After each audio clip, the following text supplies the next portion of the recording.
Assalamualaikum warahmatullahi wabarakatuh. Perkenalkan, nama saya Dita Lubna Aziza dari SMA Negeri 1 Bantar Bolang, Kabupaten Pemalang, Provinsi Jawa Tengah. Bidang lomba monolog. Judul monolog Perahu Gaza. Karya Iswadi Pratama. Perang, sebuah kata yang bagi kita di sini terasa mengasihkan. Sebab cuma permainan, cuma game yang bisa kita lakukan kapan saja kalau kita mau. Bahkan permainan ini bisa menghabiskan waktu kita berjam-jam di depan layar ponsel, laptop, atau komputer sambil menikmati cemilan dan minuman yang lezat. Sementara bagi saudara-saudara kita di Palestina, di Gaza, siapapun mereka, apapun agamanya, perang telah merebut seluruh mimpi dan masa depan mereka. Sejak perang berkecamuk, belasan ribu anak telah terkubur. Orang-orang dewasa telah mengubah dunia ini menjadi tempat yang menakutkan dan penuh dengan ancaman.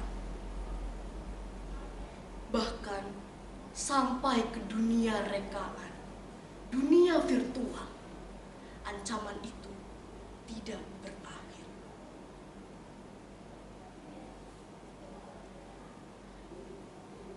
Mengapa Tuhan tidak menciptakan bumi yang lain, tanah yang lain, yang hanya dihuni oleh anak-anak, dipenuhi dengan tempat-tempat bermain, rumah-rumah yang tentram, makanan yang cukup, dekat persahabatan dan persaudaraan, taman-taman bunga, dan kebun-kebun yang berbuah. Mengapa? Tak mengapa kalau Tuhan ingin menyertakan orang dewasa di sana, asalkan hati mereka telah dilampaui dengan cinta, bukan angkara, amarah, atau kebencian terhadap sesama. Supaya tidak ada lagi anak-anak yang tersakiti. Supaya ada yang menjaga mereka di tengah gelapnya malam. Supaya ada yang mendekap mereka ketika mereka kedinginan. Supaya ada yang memastikan mulut-mulut mungil mereka tidak akan pernah kelaparan dan kehausan lagi.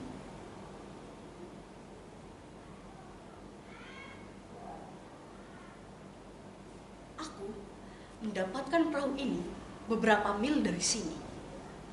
Berhari-hari aku menyusuri pantai, mencari perahu nelayan yang sudah tak terpakai lagi, dan kumintanya untuk kugunakan mengangkut sawi.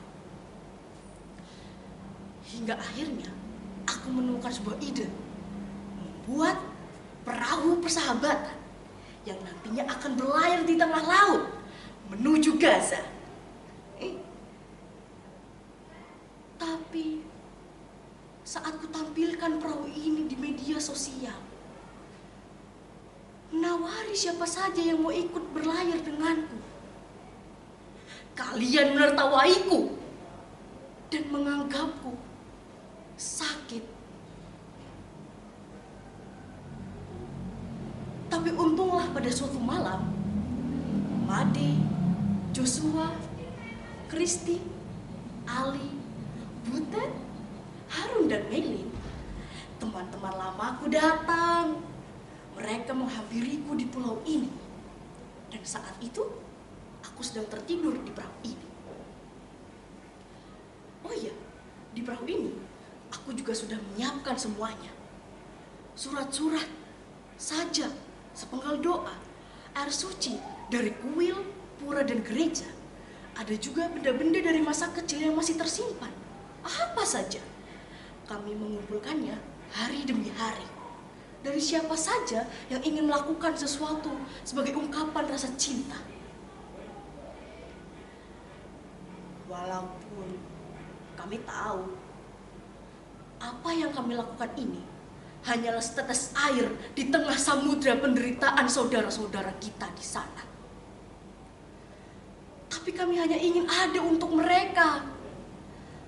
Sangat-sangat ingin menjadi bagian dari kebaikan yang Tuhan kirimkan untuk mereka.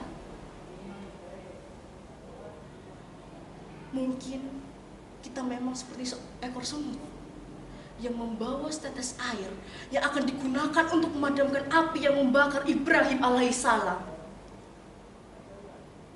Air itu hanya akan lenyap, menguap di hadapan kobaran api. Tapi dengan cara itu, dan memang hanya itu yang bisa kami lakukan untuk mengungkapkan rasa cinta dan sayang kami kepada anak-anak yang telah mati di Gaza. Atau kini, yang sedang berjuang, bertahan hidup dengan remah-remah roti di mangkuk-mangkuk karatan mereka. Berebut bubur dingin di panci-panci yang remuk karena sepatu serdadu.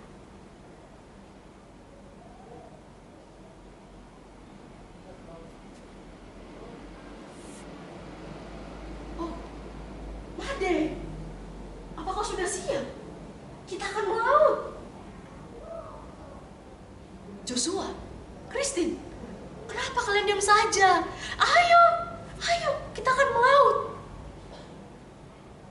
Oh, kali, Harun, maafkan sekali sahabatku. Aku lupa membawa ketapel. Oh, Butet, horas bah, rindu kali aku denganmu. Loh, Meli, ada apa? What? Kau tidak jadi ikut dengan kami?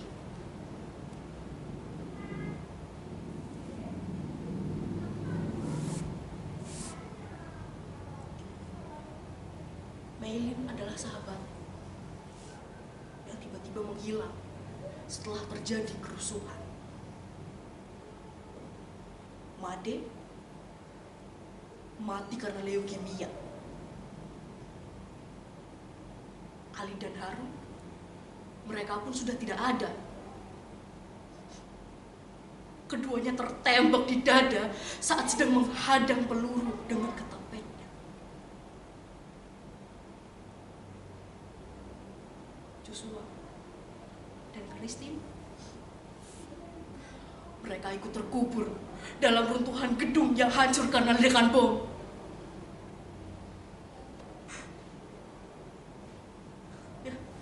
Ya itulah sahabat-sahabat. Mereka masih tertulis di benakku, di hati. Mereka tersembunyi dalam catatan yang gelap.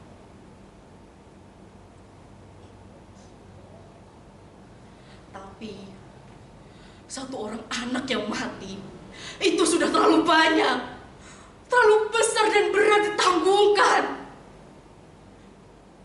Dan kini di Gaza, setiap jam atau bahkan setiap menit, anak-anak mati karena kelaparan, karena peluru, karena mortir, karena amarah, karena selalu ada yang dianggap sebagai orang lain dan harus disingkirkan. Mengapa? Mengapa amarah dan kebencian tak pernah berakhir? Mengapa?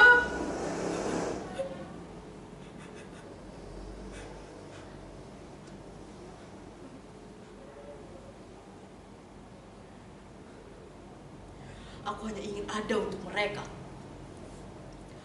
Maka setiap hari, kutulis surat rinduku untuk mereka.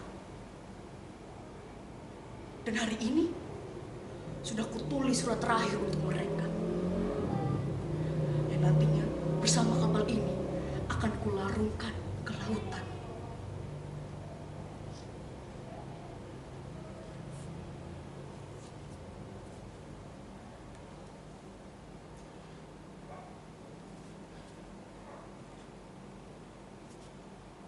Tuhan, tolong kirimkan kedua tanganku ini ke Gaza, agar aku bisa memeluk saudara-saudaraku di sana.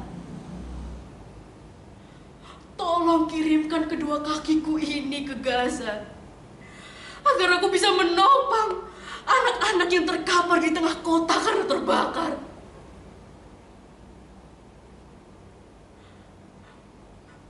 Tolong kirimkan sepasang bola mataku ini ke Gaza, agar aku bisa menggantikan mata-mata anak yang menangis karena ketakutan dan kehilangan. Tolong kirimkan dadaku ini ke Gaza, agar aku bisa menjadi perisai buat mereka. Tuhan, tolong kirimkan tubuhku ini ke Gaza dan ubahlah menjadi roti yang tak akan pernah habis, agar anak-anak di sana tidak akan pernah kelaparan lagi di duniamu kini yang penuh dengan angkara.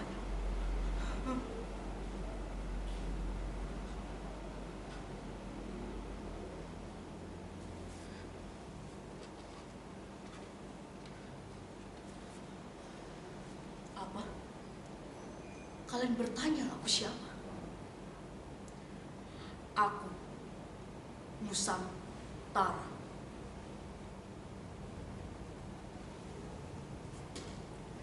Terima kasih. Wassalamualaikum warahmatullahi wabarakatuh.